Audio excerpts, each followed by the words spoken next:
So please join me in welcoming Mayor Rocky Anderson.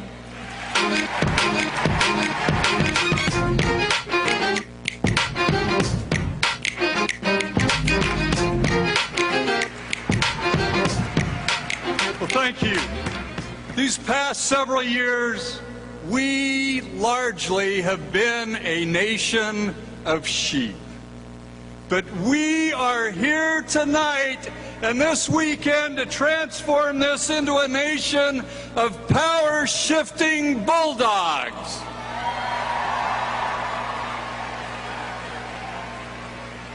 Because we're not going to take it anymore.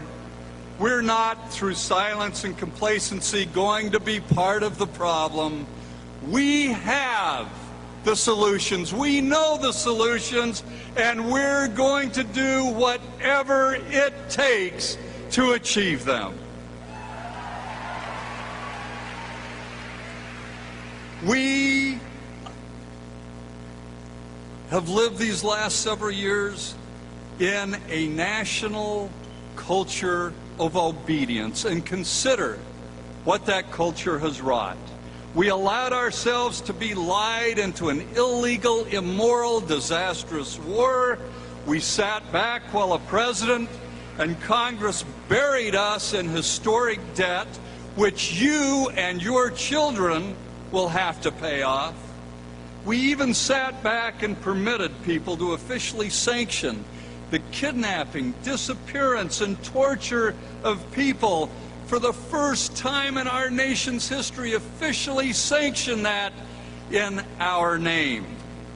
And in the face of impending, irreversible, catastrophic climate change, we have allowed a president, the Congress, government regulators, state legislatures, our governors, and most of our municipal elected officials to dither, delay, and become distracted. But we are here at this pivotal moment to say no more dithering, no more delay, and no more distractions.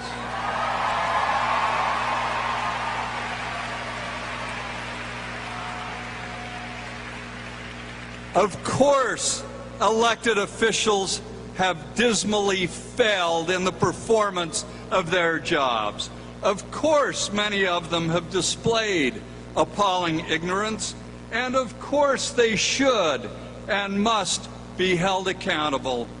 But let us not just be finger pointers, unless we point our fingers back at ourselves and commit to decisive, effective action.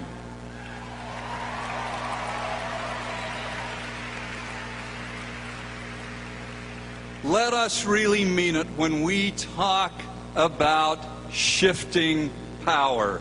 Let us take up the torch of responsibility, and let us recognize that it is our job.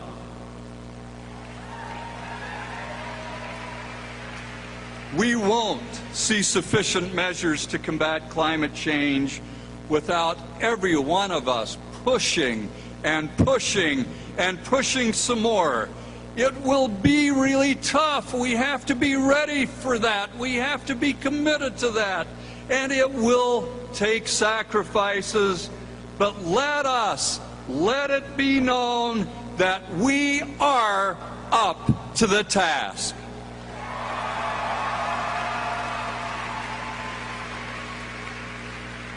If anyone thinks that the job was done when we elected a new president, as great a change as this is in our land, they need to think again when it comes to climate change, because don't forget, this president was the man who, in accepting his party's nomination, touted the virtues of clean coal. Now, I think he may be learning.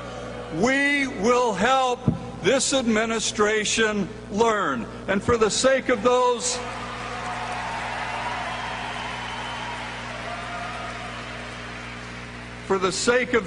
who don't know it yet, let us raise our voices here tonight loudly enough that they will hear us.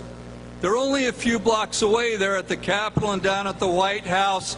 No coal is clean coal. Let's hear it. No coal is clean coal. No coal is clean coal. No coal is clean coal. No coal is clean coal. I think they're going to hear it. We know that if we don't stop the burning of coal, our Earth will be a very inhospitable place, eventually largely uninhabitable. Will we offer our children the cop-out that, yeah, it's really tragic, but our elected officials just didn't do their jobs?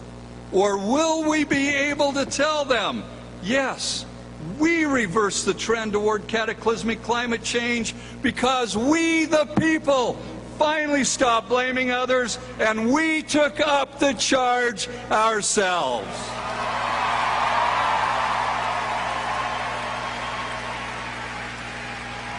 Don't think the job will get done by an occasional demonstration, an occasional march, or an occasional meeting with your representatives.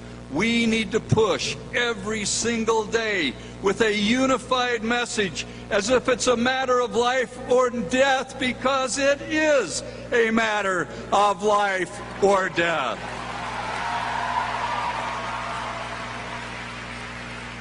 We cannot prevent irreversible, catastrophic climate change if we don't stop burning coal. That is the simple fact.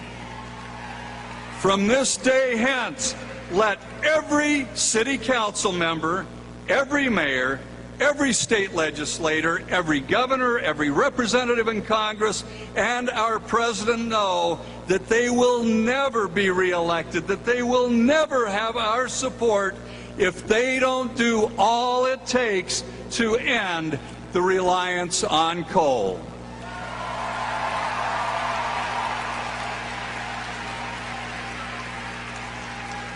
Those who push coal, those who accommodate coal, are making war against you. They're making war against all young people and the next generation.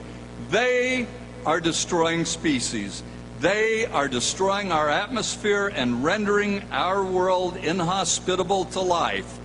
They are the enemy, creating a far greater threat to peace and security than all the terrorists in the world combined.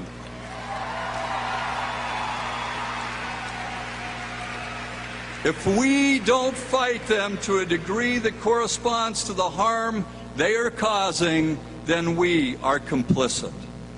The moral imperative is clear. We must radically and urgently alter our course. Half measures like those proposed by the administration thus far are, in the long run, equivalent to doing nothing at all. If we are not going to quickly achieve reductions in the atmospheric concentration of carbon dioxide, then any measures are simply pretense and PR. No more dithering, no more delay, and no more distractions. You who are here now are in the vanguard of a new day, a safer, healthier, sustainable new day. By accepting the charge, you have a great responsibility. Every one of us do, and also a remarkable opportunity. Let each of us honor that responsibility and opportunity by carrying the torch back to our homes and creating the pressure for real change, responsibly, radically, and relentlessly.